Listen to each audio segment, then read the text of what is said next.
दोस्तों नमस्कार, मैं हूं विनीता यादव। लोकसभा चुनाव के पहले चरण की तरह जो शुक्रवार को दूसरा चरण का मतदान हुआ, उसमें भी 2019 की तुलना में वोट का जो प्रतिशत है वो कम निकल के आया है। दूसरे फेज में 13 राज्यों की 88 सीटों पर वोटिंग हुई और शाम 5 बजे तक का जो डेटा निकल के आया, उसके बाद सवाल उठने लगे हैं। अच्छी खासी बड़ी गिरावट इसमें दिखाई दे रही है, जो कि फाइनल रिजल्ट पर अच्छा खासा असर भी डाल सकती है। पिछले लोकसभा चुनाव में भारत में औसतन लगभग 70% मतदान हुआ था, लेकिन इस साल के लोकसभा चुनाव के दूसरे चरण में अच्छी खासी बड़ी कमी देखी जा रही है। जो 60% के आसपास मतदान हुआ, वो अब ये बता रहा है कि चिंता की लकीरें अब आनी शुरू हो गई हैं, खास तौर से सत्ता पर विराजमान जो पार्टी है उसके लिए। 2019 में 69.4% था, लेकिन इस बार 2024 में 64.7% हो गया है। अच्छी खासी गिरावट इसमें देखी जा रही है। अब ये किसका बड़ा नुकसान है, सवाल यहां पर उठता है। देखना यह होगा कि दूसरे फेज की वोटिंग में जो गिरावट आई है वो कैसे असर डालने वाली है, क्योंकि यहां पर उत्तर प्रदेश, महाराष्ट्र, कर्नाटक, केरल, राजस्थान, बिहार, इन तमाम अहम सीटों पर भी चुनाव हुए। और एक बड़ी चिंता की बात यह है कि जो वोटर टर्नआउट का परसेंटेज कम आ रहा है, वो दरअसल हिंदी बेल्ट में आ रहा है। वो साउथ में अगर बात करें, जो कि नॉन हिंदी बेल्ट है, वहां नहीं है। यानी कि विपक्ष जो कि दावा करता है और तस्वीरें भी बताती है, तमाम आंकलन कहते हैं, विपक्ष के लिए वहां पर गुड न्यूज है। वही गुड न्यूज जो थोड़ा बहुत टर्नआउट है उसे बैलेंस कर रही है, लेकिन जो ज्यादा गिरावट है वो हिंदी बेल्ट में है। हमारे साथ वाहिद जी जुड़ रहे हैं, उन्हीं से बात करेंगे, आगे बढ़ाएंगे इस चर्चा को और समझेंगे कि इस तरह की स्थिति जो सामने निकल के आ रही है, क्या ये वाकई में बीजेपी के लिए बुरी खबर है या फिर इसका असर विपक्ष को भी देखने को मिल सकता है। नहीं नहीं, स्पष्ट रूप से ये बीजेपी के लिए ही बुरी खबर है विनीता जी। और बुरी खबर नहीं है, एक इसको थोड़ी सी साइकोलॉजिकल भी अगर हम समझने की कोशिश करें तो ये है कि पिछले 10 सालों में धीरे धीरे ग्राउंड से भी जो हमारी जो स्टिंगर्स और रिपोर्टर टीम हुआ करती थी, धीरे धीरे वो एक ही पार्टी की तरफ होती चली गई। और जो एक ही पार्टी की तरफ होती चली गई तो उसके नतीजे कुछ यूं निकले कि आज जिन सीटों को ये कहा जाता है कि सीटें फंसी हुई है, भाषा में बोला जाता है कि यहाँ कुछ टकराव दिखाई दे रहा है, दरअसल अंदर से जो मन है ना वो अजीब भयभीत होता है पत्रकारों का भी, क्योंकि बहुत सारे सर्वे गलत हुए हैं, बहुत सारी प्रेडिक्शंस गलत हुई हैं जो माजी में, मतलब पास्ट में। इस वजह से पत्रकार और विश्लेषक भी संभल कर भाषा का इस्तेमाल कर रहे हैं, क्योंकि एक जुमला बड़ा मशहूर है इस वक्त भारत में, मोदी है तो मुमकिन है। तो वो जो मुमकिन वाला शब्द है ना, ये मुमकिन वाले शब्द ने लोगों को भयभीत किया है। बहुत स्पष्ट बात यह है, उत्तर भारत में अगर हम देखें, खासतौर से मैं उत्तर प्रदेश की बात करूं तो उत्तर प्रदेश में जो वोट प्रतिशत कम हो रहा है, और टोटल में से भी अगर आप मानते हैं कि 6% कहीं पर वोट प्रतिशत कम रहा है, तो उसकी सूरत हाल ये है कि जो बूथ जो गठबंधन के बहुल हैं, जहां पर संभावनाएं गठबंधन को ज्यादा वोट मिलने की है, उन तमाम इलाकों में जो वोट प्रतिशत की कमी है वो 2 से 2.5% है। और जहां भारतीय जनता पार्टी के टोटल बहुल जो बूथ माने जाते हैं, यहाँ ये 4 से 5% की जो है कमी आती है। तो 4 और 5% जो वोट है, ये तो पूरे के पूरे देश का नक्शा बदल सकता है। इसको हल्के में लेना और कैलकुलेशन बिठाना, ये मेरे ख्याल से एक डर है, एक दहशत है। और उस डर और दहशत को जहन में रखते हुए लोगों का जो रवैया है वो बहुत ही संभल कर बात करने का है। ये कुछ चल रहा है जी। कुछ कहना चाह रही वही जी, इसमें इसमें एक चिंता की बात जो सामने निकल के आ रही है, खास तौर से बीजेपी के लिए। आप मेरी बात से कितना सहमत होंगे, क्योंकि महाराष्ट्र, मध्य प्रदेश, राजस्थान, इसमें 60% से कम मतदान हुआ। वहीं पर जी। बिल्कुल इसके ऑपोजिट अगर लेते हैं तो त्रिपुरा, मणिपुर, ये वो राज्य हैं वेस्ट जहां बंगाल। पर पूरी तरह से बीजेपी से नाराजगी भी चल रही है और वहां पर अच्छा खासा परसेंटेज में वोट हुआ है। 75% से ज्यादा वोट यहाँ पर हुआ है। तो ये एक तरह से जो टोटल परसेंटेज निकाली जाती है, दूसरे चरण का जो परसेंटेज निकला, क्योंकि ये भी उसमें शामिल हो जाता है, तो ये बैलेंस कर रहा है। कुल मिलाकर के ये जो राज्य हैं, जिनका ज़िक्र मैंने किया, जिनमें 60% से कम मतदान हुआ, लेकिन यहाँ पर सीटें ज़्यादा हैं, यहाँ की पॉपुलेशन ज़्यादा है, यहाँ का गणित जी, प्रधानमंत्री बनाने में मदद करेगा या उसे नहीं बनाने में भी पीछे कर देगा। जी। तो महाराष्ट्र, हुँ। मध्य प्रदेश, राजस्थान, इस तरह से ये तमाम राज्यों से क्या खबर, मतलब किस तरह, क्योंकि महाराष्ट्र में तो सुनने में आ रहा है कि बीजेपी के लिए मुश्किलें वैसे भी सामने आ रही हैं, नेताओं को ज्यादा रैलियां करनी पड़ रही हैं, मौजूद रहना पड़ रहा है, ज्यादा लोगों को बीजेपी उन जगह पर भेज रही है जहां जहां पर उन्हें अपनी कमजोर नब्ज दिखाई दे रही है। ऐसा देखिए है। अगर जी, जी, जी, सही बात है। अगर आप अमित शाह जी के बयान को नोट करें कि वो क्या कह रहे हैं, जिस तरह से वो एमएलए जो हैं वो स्टेट के वो सपोर्ट करते हुए नज़र नहीं आते या कार्यकर्ता नज़र नहीं आते हैं, तो ये एक पूरा फैक्टर है जो चिंता की लकीरें आपको अमित शाह साहब और नरेंद्र मोदी जी के चेहरों पर नज़र आ रही है। एक फेयरली अगर हम बात करें तो बड़ी सीधी बात ये है कि एक कुछ जनरेशन तो बचपन जब वो 8-10 साल के रहे होंगे, उसके बाद से उन्होंने जो है भारतीय जनता पार्टी क्या बल्कि नरेंद्र मोदी सरकार देखी है और दूसरी सरकारों के एक दौर इंदिरा जी का भी ऐसा था, कांग्रेस का भी एक ऐसा दौर था, जब एक पूरी की पूरी जनरेशन ने कांग्रेस के अलावा कुछ नहीं देखा था। तो कुछ ऐसे माइंडसेट थे कांग्रेस को खत्म होते-होते बड़ा वक़्त लगा था। तो वो एक माइंडसेट थे कि वो उनको पता ही नहीं था, उनको ये पता था ये तो वोट देनी है तो कांग्रेस को देनी है वरना नहीं देनी है। तो ये माइंडसेट इस वक़्त कुछ जनरेशन का, कुछ लोगों का बन चुका है, जो बहुत पहले से भी है। ये भी हमें याद रखना होगा कि जब भारतीय जनता पार्टी के पास सिर्फ 2 सीटें हुआ करती थी, तब भी उस इस देश में भारतीय जनता पार्टी का मत प्रतिशत 17 से 19% तक बैठता था। तो एक जनसंघ के साथ भी एक खास माइंडसेट जो है वो मौजूद था। मगर 2 चीज़ों को आपको मैं विनीता जी पॉइंट आउट करूँगा जो बहस में या डिबेट में हम सिर्फ नेताओं के बीच उलझ रहे हैं, जनता की मानसिकता को पढ़ने की कोशिश ही नहीं कर रहे हैं। मैं थोड़ा-सा आपका ध्यान दिलाना चाहूँगा कि ये वोट प्रतिशत की कमी और बढ़ोतरी क्यों हो रही है? अगर हम नॉर्थ ईस्ट की बात करते हैं तो वहां बढ़ोतरी का कारण ये है कि भारतीय जनता पार्टी के प्रति मणिपुर और वहां के भेदभाव को लेकर बेहद गुस्सा है लोगों में और वो गुस्सा निकालने के लिए जो है बूथ पर जा रहे हैं क्योंकि जिस तरीके से मणिपुर के मामले को मीडिया से आउट किया गया जबकि वहां की तमाम सिचुएशंस को जो है लुका छुपाया गया मीडिया पर भी गुस्सा है और नॉर्थ ईस्ट का और सरकार पर भी गुस्सा मुझे नजर आता है जहां तक मैंने तमाम अपनी टीम से इनपुट लिए हैं वो गुस्सा जो है वो वोट मत प्रतिशत के तौर पर आपको दिखाई दे रहा है क्योंकि यहाँ इस दौर में जो सरकारों का रवैया रहा है वो बड़ा मनमाने ढंग का रहा है डेमोक्रेसी की वैल्यूज को कम किया गया है और एक आप देखिए सरकारें पहले भी रही हैं भारतीय जनता पार्टी की भी सरकारें रही हैं मगर ये देख दबाव का मानसिक दबाव सिस्टम का दबाव और मतलब हर तरह के जो दबाव दिखाई दिए शायद जनता ने बैकफायर कर दिया है ये एक स्थिति है नॉर्थ ईस्ट में और अगर मैं साउथ में जाता हूं तो फिर साउथ की स्थिति ये है विनीता जी कि वो जानते हैं कि डेमोक्रेटिक वैल्यूज क्या होती है डेमोक्रेसी जी। की लोकतंत्र की वैल्यू क्या होती है चूंकि साउथ से आपको मैक्सिमम लोग विदेशों में मिलते हैं गल्फ में मिलते हैं आपको सऊदी अरब दुबई कुवैत यहाँ हिंदू मुस्लिम का भेदभाव नहीं है ये सभी चाहे कर्नाटका हो आंध्रा हो यहाँ के लोग जाते हैं और केरला हो इन तमाम इलाकों के लोग इनकम बेसिकली अफ्रीका और यूरोप में भी जाते हैं मगर ज्यादा वो गल्फ में जाते हैं और यहाँ पर इस तरह का भेदभाव बहुत ना के बराबर है अगर कर्नाटक को छोड़ दूं तो बहुत कम है और बाकी जिनमें था जो लोग थे तो वो कभी ना कभी एक तबका था जो बेसिकली नॉर्थ इंडिया का ही साउथ इंडिया में गया हुआ है और वहां के बाजारों पर उनका कब्जा है और उनकी वो हमेशा से वो कम्युनिटी माफ कीजिएगा मुझे कहना पड़ रहा है वो कम्युनिटी हमेशा से जब जनसंघ था वो जब से भारतीय जनता पार्टी के साथ है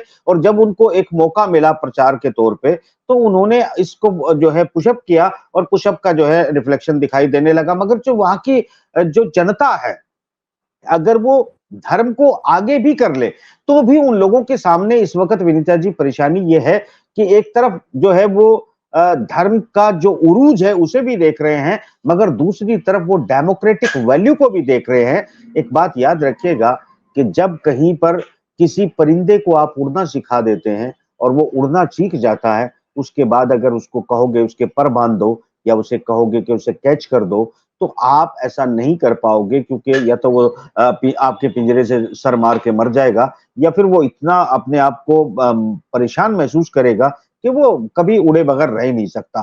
तो ऐसी सिचुएशन में यकीनी तौर पर जो साउथ इंडिया के लोग हैं, अगर भारतीय जनता पार्टी से या नरेंद्र मोदी से खास तौर से अगर उनका सेंटिमेंट जुड़ता भी होगा, तो डेमोक्रेटिक वैल्यू के सामने वो कम पड़ रहा है, इसलिए वहां उनका वोट प्रतिशत बढ़ रहा है। तो दोनों, मैंने एक अलग-अलग एरिया की आपको डेफिनेशन देने की कोशिश की है। और उत्तर भारत में अगर हम देखें, तो एक और वजह, जो शहरी इलाकों में वोट प्रतिशत कम हुआ है, भारतीय जनता पार्टी का वोटर शहरी इलाकों में ही ज्यादा था। ग्रामीण इलाकों में उत्तर भारत में इसलिए उन जगहों पर वोट प्रतिशत कम दिख रहा है अभी आपको, खास तौर से वेस्टर्न यूपी मतलब में, लोगों को क्योंकि मैं एक सवाल मेरे जहन में, जबकि आपने शहरी इलाकों की बात की है, जी क्योंकि शहरी इलाकों में आज की तारीख में सोसाइटी सिस्टम है और जी सोसाइटीज में मतदान केंद्र बना दिए गए इस बार। तो जी वहां पर कुछ जगह पर वोटिंग हुई, लेकिन जो हम्म बाहर के मतदान केंद्र हैं वहां पर वोटिंग कम हुई। यहाँ पर अगर हम बात करें खास तौर से इस चरण में 11 राज्यों में, असम, बिहार, छत्तीसगढ़, जम्मू कश्मीर, मध्य प्रदेश, महाराष्ट्र, मणिपुर, राजस्थान, त्रिपुरा, उत्तर प्रदेश और पश्चिम बंगाल में, जी। तो यहाँ देखिए, पर जी, उत्तर प्रदेश में सबसे कम मतदान रहा। उसके बाद हाँ बिहार में ये, कम मतदान रहा। यहाँ दोनों जी राज्यों में 53% मतदान हुआ। तो मेरा सवाल है कि यानी कि कुल मिलाकर के जो बीजेपी के जो स्टार प्रचारक है तेजस्वी सूर्या, केंद्रीय मंत्री राजीव चंद्रशेखर, ओम बिरला, हेमा मालिनी, अरुण गोविल, वो तो खुद ही चुनाव लड़ रहे थे, और कई जी। अभिनेता, राजनेता, ये तमाम लंबी चौड़ी लिस्ट भी क्या लोगों को घर से बाहर लाने के लिए काफी नहीं साबित हो रही है? ईमानदारी से आज बात करते हैं चर्चा, क्योंकि हमें ऑडियंस को धोखे में रखने का कोई अधिकार नहीं है, ना हमारा कोई सेंटिमेंट है। जो सामाजिक विश्लेषण है वो ही मेरे ख्याल से जो रिफ्लेक्शन है उस पर हम बात कर रहे हैं। तो मैं आपको शहरी इलाकों की बात कर दूं, सोसाइटी के पहले जवाब दे देता हूं, छोटा छोटा सा सारे सवालों में। तो जो सोसाइटी का मामला होता है, सोसाइटी में ज्यादातर आपके नोएडा जैसे जो है इलाके आते हैं, जहां पर या फिर आईटी सेक्टर के इलाके आते हैं, और जो आईटी सेक्टर के इलाके आते हैं विनीता जी, उनमें अक्सर लोग जो है वो, क्योंकि यहाँ पर आईटी सेक्टर, इंटरनेट और इंटरनेट से जुड़ी चीजों को भारतीय जनता पार्टी, खासतौर से नरेंद्र मोदी जी की टीम और उनके एफर्ट्स ने जो है, और उनकी एजेंसीज ने जिस तरीके से उस पर काम किया है, तो आईटी सेक्टर से जुड़े हुए लोग, इंटरनेट से जुड़े हुए कारोबारी लोग या उसमें कर्मचारी लोग, वो पूरी तरह से कन्विंस है कि मोदी जी की जो सरकार है वो काफी तरक्की कर रही है, ग्लोबली तरक्की कर रही है। ये बिल्कुल जो एक जो हिटलर के गुरुजी का जो जुमला था, वो कि एक झूठ को इतने जबरदस्त तरीके से और इतना बड़ा करके बोलो कि सामने वाले का, अपना सच बोलने वाले का आत्मविश्वास कमजोर पड़ जाए, तो वो इंटरनेट का उस भाषा में इस्तेमाल किया गया, और वो अगर किया गया तो उसका असर आपको सोसाइटीज में दिखाई दिया। और अब आते हैं आप दूसरे जो छोटे शहर या छोटे नगरों के इलाकों में जब आप पहुंच जाते हैं, तो आज हिंदुस्तान की हकीकत ये है कि जो कम्युनिटी शहरों में रहती है और इन्फ्लुएंस करती थी भारतीय जनता पार्टी के असंख्य जमाने से लेके अब तक, उनके अपने कारोबार डूब चुके हैं और डूबने के कगार पर पहुंच चुके हैं। उसकी वजह समझ लीजिएगा क्या है, कि इसी आईटी सेक्टर, आधुनिक भारत, कैशलेस जो बाजार, और आपने जो विदेशी कंपनियों को भारत के अंदर जो है खुली एंट्री दी है, खुली छूट दी है, भारत में लघु उद्योग, कुटीर उद्योग को पनपने से जो है उनको काशिर कर दिया, जीएसटी का भारी भरकम उसकी प्रक्रिया को जटिल बना के, हर मैसेज पे मैसेज फोन भेज के थ्रेट करके लोगों को, व्यापारियों को, आज डिपार्टमेंट इतना थ्रेट करता है कि 23 तारीख आने वाली होती है विनीता जी, 23 तारीख से 6 दिन पहले डिपार्टमेंट के मैसेज आने लगते हैं, इरिटेट कर देते हैं व्यापारी को, इतना डरा देते हैं सरकार के मैसेज, जैसे लोग कभी रशिया में केजीबी से नहीं डरते थे, आजकल जो है जीएसटी वालों से डरने लगे हैं। तो ऐसी स्थिति पैदा करने के बाद मोदी जी समझते हैं कि उनके जो है बंपर वोटिंग लेकर वो लोग निकलेंगे जिनको आपने बिल्कुल ठीक कह टॉर्चर रहे हैं कर आप। ये रखा है। फीडबैक है कि जीएसटी एक बड़ी वसूली कंपनी जैसा बिहेव करने लगी है। ये बिल्कुल, काफी लोगों से सुनने में आया है। ये मैं प्रैक्टिकल आपको बता रहा हूँ, जो चीजें आपको बता रहा हूँ। दूसरी बात एक और इसमें जमीनी ऐसे हकीकत और ऐड कर लेते हैं। विनीता जी, यहाँ सबसे बड़ी बात ये हो रही है कि जो बड़ी कंपनियां आई हैं, विकास, नेटवर्किंग कंपनियां, शीशे का जो दरवाजा खोल आप दे। देखिए, जब आप जो है मैसेज करते हैं, अपने बच्चियां गांव में बैठी हैं, बच्चे गांव में बैठे हैं, वो अपने मोबाइल पर लेके जाते हैं और किसी भी सामान को खरीदते हैं, 15 दिन तक उनके पैसा सेफ रहता है। अगर उनको आइटम समझ में नहीं आता तो उनका वापस चला जाता है। सिक्योर जो है वो पूरा बाजार कर दिया गया है। आपने जो खास तौर से वर्चुअल बाजार है, और वर्चुअल बाजार को जो है आपने शॉपिंग के लिए भारत के जो बाजार हैं, जो लोकल बाजार हैं, आपने उनको खत्म करने के लिए जितनी छूट दी है, आज उनकी सेल घटकर मात्र 30% रह गई है। और अगर ये सेल जो है 30% रह गई है, तो वो लोग जिन्होंने भारतीय जनता पार्टी जनसंघ के रूप में खड़ा किया, जिंदगी भर फाइनेंस किया, सपोर्ट किया, आज वो कंगले होने के कगार पर आ पहुंचे हैं। ये अलग बात है कि उनकी पुष्ट दर पुष्ट जो उनको ट्रांसफर हुआ था, भारतीय जनता पार्टी प्रेम, जनसंघ प्रेम, संघ प्रेम, वो प्रेम जो है वो पैसों के सामने कमजोर होते हुए नजर आ रहा है।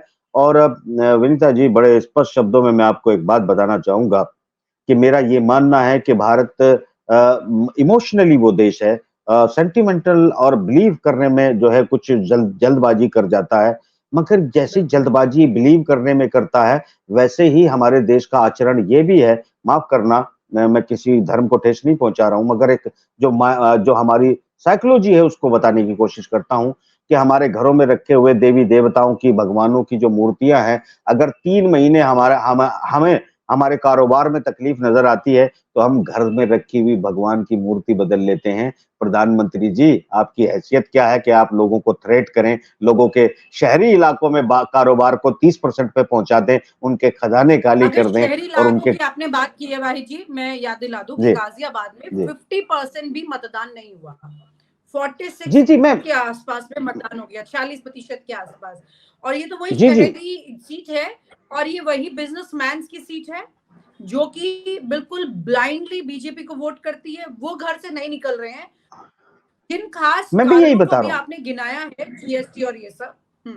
जी जी जी। जी, मैं वही कारण आपको विद्या जी गिना रहा हूं कि मैंने कहा कि आपने खुला बाजार दे दिया लोगों को। जो आपके आपके घर के नीचे शोरूम होता है, आप शोरूम में शॉपिंग करने नहीं जाते, आप मोबाइल पे शॉपिंग कर लेते हो, आपके घर में डिलीवरी पहुंच जाती है।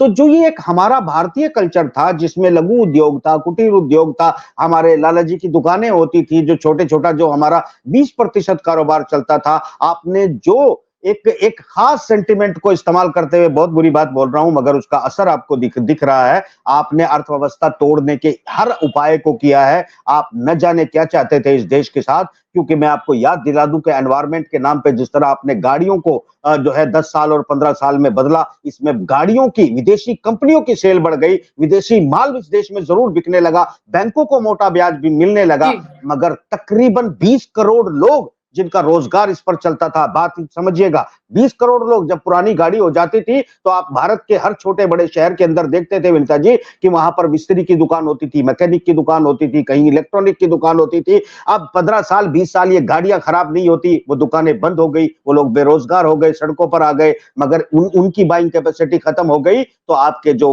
कोर वोटर था, जिन्होंने आपकी पार्टी को बनाया, उनकी अपनी सेल इसलिए कम हो गई क्योंकि उनकी बाइंग कैपेसिटी जो है जीरो हो गई। आपने जिस तरीके से किसान को बिल्कुल उसकी आमदनी को जीरो कर दिया और उसकी जो लागत थी उसको बढ़ा दिया, उनकी बाइंग कैपेसिटी जो कमजोर हुई, उनकी कमजोर होने से उनकी जो परचेजिंग जो शक्ति थी वो घट गई, और परचेजिंग जी शक्ति घटने से जो हमारे लाला जी बाजार में बैठकर जो है ऐश किया करते थे, उनकी अपनी दुकानदारी घट गई। और जब जी उनकी दुकानदारी घटी तो उद्योग जो बनाती थी कंपनियां, उन कंपनियों की प्रोडक्शन घट गई, और जब उन कंपनियों की प्रोडक्शन घटी तो उन्होंने छटनियां शुरू कर दी, तो रोजगार आप दे नहीं पाए, मजबूरन लोगों को बेरोजगारी जो है आपने बांट दी। और उसके बाद आप चाहते हैं कि इस देश की जनता निकलेगी और आपके लिए वोट जी। करेगी? नहीं करेगी। जो वोट कर कुल रही मिला है के वो आप वोट जो है।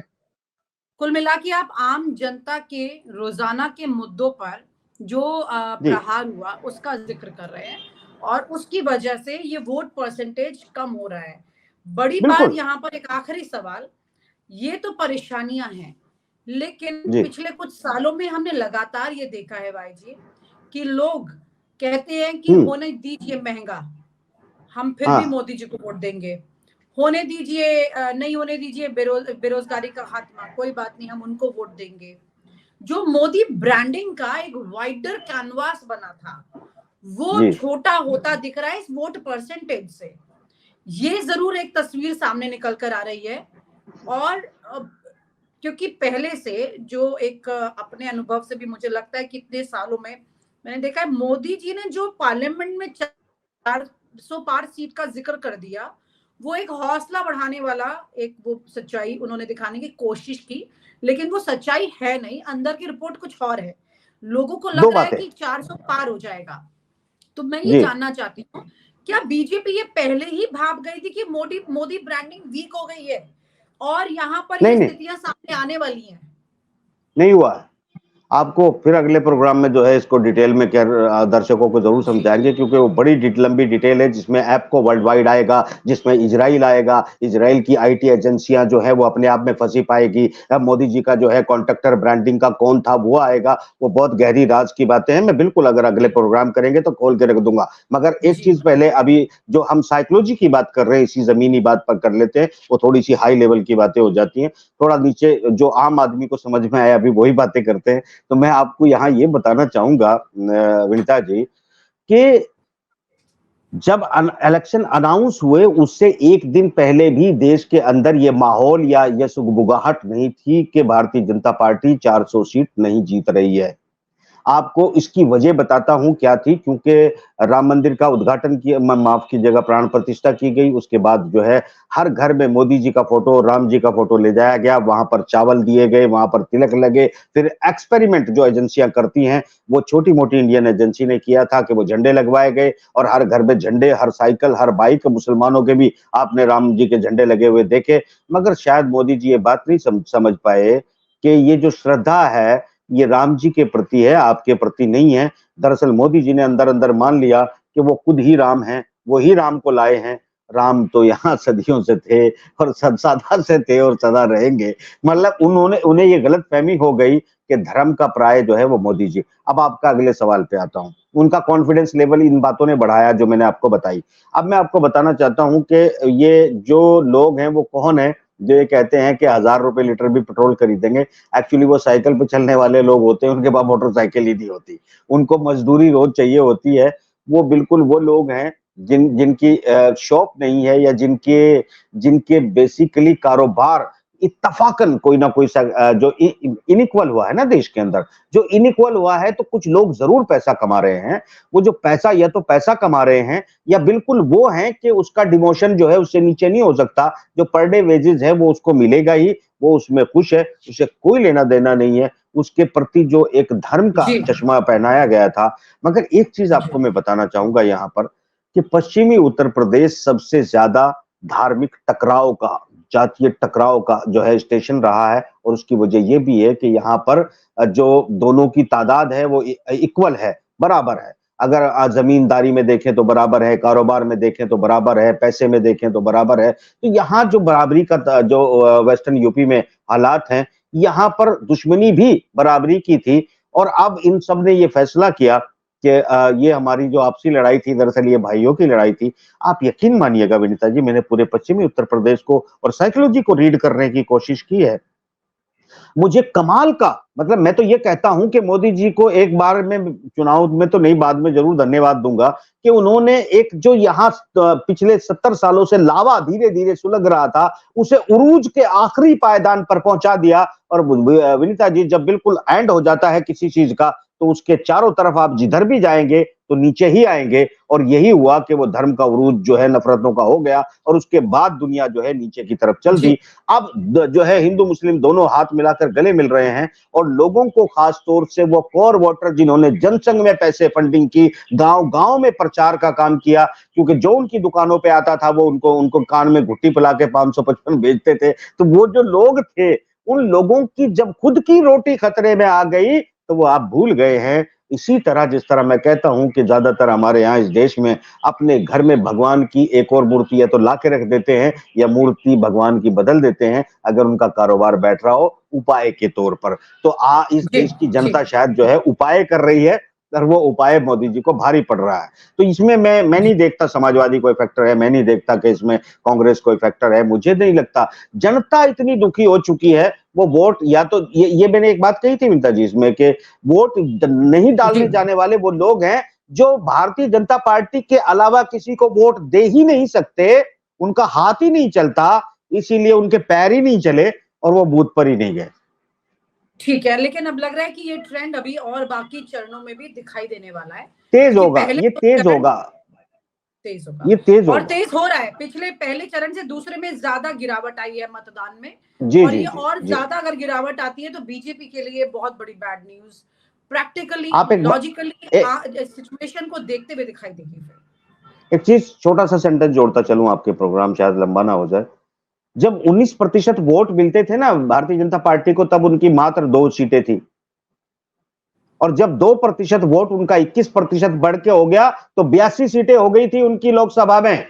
ये 2% के बढ़ने से अगर तुमने इस देश को हिला के रख दिया, तुमने राम मंदिर उठाया, तुम्हारी रथ यात्रा निकली और तुम सत्ता को 10 साल तक एंजॉय किए, 5 साल 6 साल पहले एंजॉय कर चुके हैं, तो ये 5 या 6% वोट पूरा का पूरा नक्शा चेंज कर देता है। इसको 5 या 6% वोट उनमें न गिनिएगा कि लाखों जो है वोटर किसको पड़ी और किसको नहीं पड़ी है। जमीनी हकीकत इतनी तलख है कि शायद भारतीय जनता पार्टी की जमीन पूरी तरह खिसक चुकी है, और ज्यादा दूर नहीं है वो दिन, आंकड़े सामने आ जाएंगे 4 जून को। बहुत बहुत शुक्रिया आपका भाई जी इस चर्चा में शामिल होने के लिए। Thank you. और आप हमसे जुड़े रहने के लिए सब्सक्राइब करें YouTube पर, फॉलो करें Twitter पर और लाइक करें Facebook पर। और ज्यादा जानकारी के लिए आपको टाइप करना होगा सिर्फ न्यूज़ नशा।